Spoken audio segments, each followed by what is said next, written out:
काय म्हणताय? मजेत ना? असा जाळीदार डोसा बघितला की आपल्यालाही वाटतं ना, असा स्पंजी डोसा आपणही बनवावा.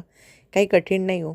1 वाटी उडदाची डाळ आणि 2 वाट्या तांदूळ भिजत घातले 4-5 तासासाठी आणि मग ते वाटून घ्यायचे. रात्रभर ठेवलं की हे आपलं मिश्रण तयार.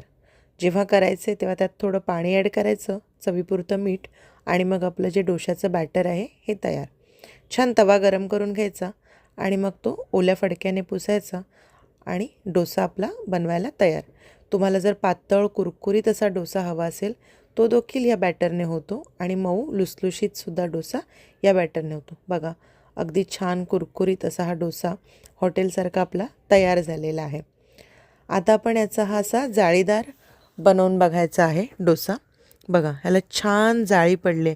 हे अगदी तुम्ही एखाद्या उसळीबरोबर किंवा चिकनबरोबर देखील खाऊ शकता. इतका छान हा डोसा होतो. एखाद दिवशी रविवारी तुम्हाला कंटाळा आला असेल, नाश्त्याला केला असेल, थोडंसं बॅटर उरलं, चिकन केलं, त्या चिकनबरोबर जरी म्हटलं तरी हा डोसा खायला उत्तम लागतो. बघा किती सुंदर जाळी पडले. आणि हा बघा, हा जो आपण क्रिस्पी केलेला होता डोसा तो देखील छान असा क्रिस्पी राहिलेला आहे. हा तुम्ही चटणीबरोबर, सॉसबरोबर कशाबरोबरही खाऊ शकता.